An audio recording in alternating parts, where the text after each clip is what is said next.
बोलान में जाफर एक्सप्रेस पर दहशतगर्दों का हमला। सिक्योरिटी फोर्सेज ने कार्रवाई करके 155 मुसाफिरों को बाजियाब करा लिया। अब तक 27 दहशतगर्द जहन्नुम वासिल। फोर्सेज और दहशतगर्दों में शदीद फायरिंग का सिलसिला जारी। 37 जख्मियों को तिब इमदाद के लिए रवाना कर दिया गया। सिक्योरिटी फोर्सेज के ऑपरेशन के बायस दहशतगर्द छोटी टोलियों में तकसीम। दहशतगर्द अफगानिस्तान में अपने सहूलतकारों से राब्ते में हैं। खुदकश बम्बारों ने 3 मुख्तलिफ जगहों पर खवातीन और बच्चों को यरगमाल बना रखा है।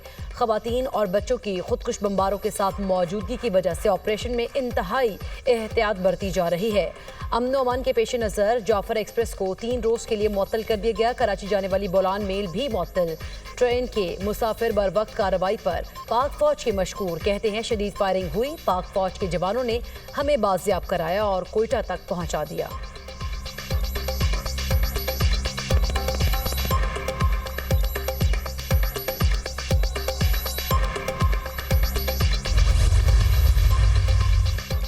सदर ममलिकत और वज़ीर आज़म की जाफर एक्सप्रेस पर हमले की शदीद मसम्मत। आसिफ अली जरदारी का मौसर कार्रवाई पर सिक्योरिटी फोर्सेज को खराज तहसीन। कहा, निहत्ते शहरियों और मुसाफिरों पर हमले गैर इंसानी और मजमूम अमल है। कोई मजहब और मुआशरा ऐसी गिनौनी कार्रवाइयों की इजाज़त नहीं देता। वज़ीर आज़म ने कहा, बुज़दिलाना हमला करने वाले दहशतगर्द किसी रियायत के मुस्तहिक नहीं। दहशतगर्दी के मुकम्मल खात्मे तक जंग जारी रखेंगे। दहशतगर्दी के इस जंग में पूरी कौम अपनी सिक्योरिटी फोर्सेज के शाना बशाना खड़ी है।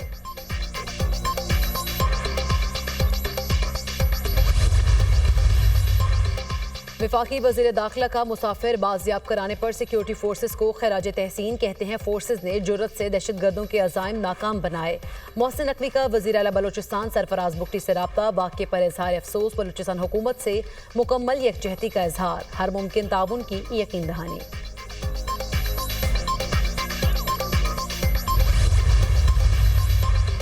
जाफर एक्सप्रेस पर हमला। भारतीय मीडिया झूठा और बेबुनियाद प्रोपेगेंडे में मसरूफ। बगैर तस्दीक मालूमात फैलाना भारतीय मीडिया का पुराना वतीरा। भारतीय ज़राए ब्लाग पर मुसलसल मन घड़त और झूठा प्रोपेगेंडे का प्रचार। भारतीय सोशल मीडिया एक्टिविस्ट रॉ और आलमी कलदम तंजीम BLA के पैगाम फैला रहे हैं।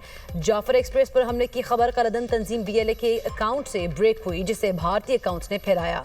भारतीय चैनल AI से बनी वीडियो, तस्वीर और पुरानी वीडियोस का सहारा लेकर प्रोपेगेंडा कर रहे हैं। मखसूस सियासी जमात से जुड़े सोशल मीडिया अकाउंट्स भी प्रोपेगेंडे का हिस्सा। दिफाई माहिरीन का कहना है, पाकिस्तान मुखालिफ तागूती कुव्वतें अपने ही मुल्क की मनफी तस्वीर कशी कर रही हैं।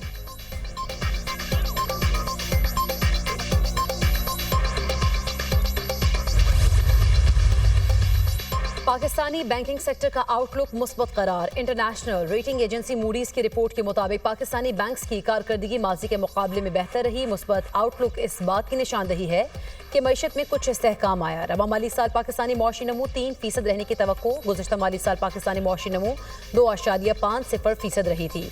पाकिस्तानी मईशत सुस्त मगर बहाली के राह पर गामजन है।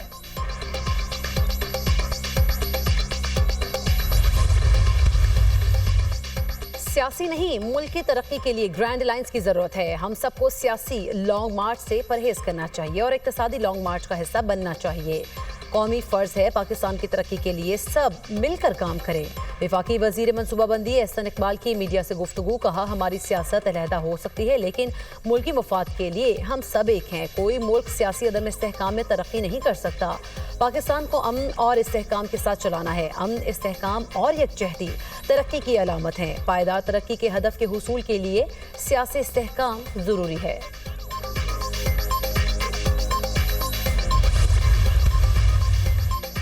सोशल मीडिया पर मनफी प्रोपेगेंडा। JIT ने उमर अयूब और अलीमा खान को तलब कर लिया। JIT के अलीमा खान को आज पेश होने की हिदायत। ज़राए के मुताबिक उमर अयूब को कल पेश होने का नोटिस जारी किया गया। वफाकी हुकूमत के कायम करदा JIT की सरबराही IG इस्लामाबाद कर रहे हैं। JIT इलेक्ट्रॉनिक जराइम की रोकथाम के लिए एक्ट 2016 के सेक्शन के तहत तश्कील दी गई है। JIT के पास तलब किए जाने वाले रहनुमाओं के हवाले से शवाहिद मौजूद हैं।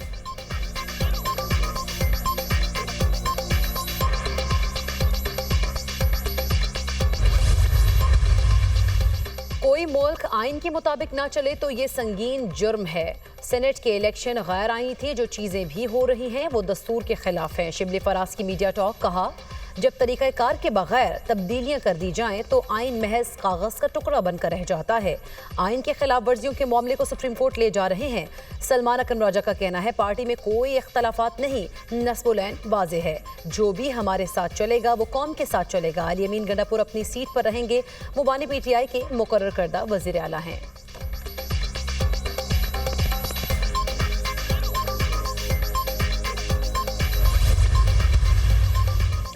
किसी फौजी एहलकार के काम में रखना डालने का जुर्म इंसदादी दहशतगर्दी एक्ट के तहत आता है।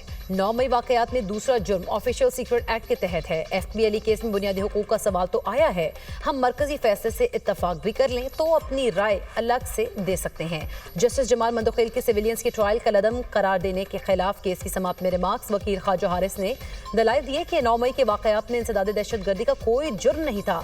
जस्टिस मोहम्मद अली मजहर ने कहा, आर्मी एक्ट तो खुसूसी तौर पर अफवाज पाकिस्तान के मेंबरान के लिए है। ये आईनी बेंच है, कोई हाई कोर्ट नहीं कि दायरा समात महदूद होगा। जस्टिस अमीनुद्दीन खान ने कहा, नया आईनी बेंच मुकदमा सुन रहा है, तमाम मेरिट्स जेर बहर आ सकते हैं। दूसरी तरफ के वुकला ने कहा, इंट्रा कोर्ट अपील का दायरा महदूद है। अदालत ने समात कल तक मुलतवी कर दी।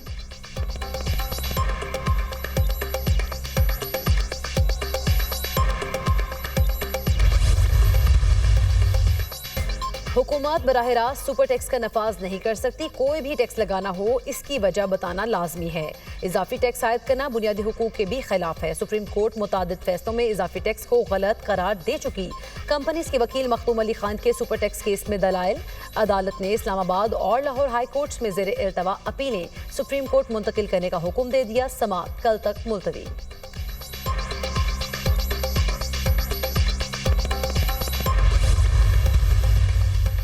सिंध हुकूमत की एक साला कारकर्दगी का जायजा वज़ीर आला सिंध मुराद अली शाह ने कहा, किसी एक इलाके को बंजर करके दूसरे को आबाद करने पर यकीन नहीं रखते। कराची में तरक्याती मंसूबों पर काम जारी है। एक साल में जो कुछ कर सकते थे वो किया। बेनज़ीर हारी कार्ड के जरिए किसानों को सहूलियात फराहम कर रहे हैं।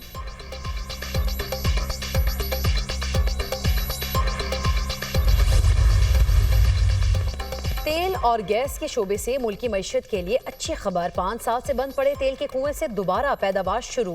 OGDCL के खत के मुताबिक चकवाल में कुएं से 1000 बैरल यौमिया खाम तेल निकाला जा रहा है। कुएं की बहाली कंपनी की एडवांस आर्टिफिशियल लिफ्ट टेक्नोलॉजी से मुमकिन हुई। कुएं पर इलेक्ट्रिक पंप की तनसीब करके 3774 मीटर खुदाई की गई।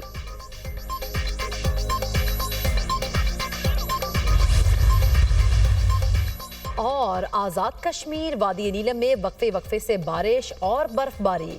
कोयटा नोशकी यूब में बारिश से मौसम सर्द। खैबर पख्तूनख्वा के मुख्तलिफ इलाकों में भी बादल बरस पड़े। सर्दी की शिद्दत में इजाफा। शिगर में बारिश और बर्फबारी का सिलसिला जारी। बालाई और पहाड़ी इलाकों में लैंडस्लाइडिंग का खतरा बढ़ गया।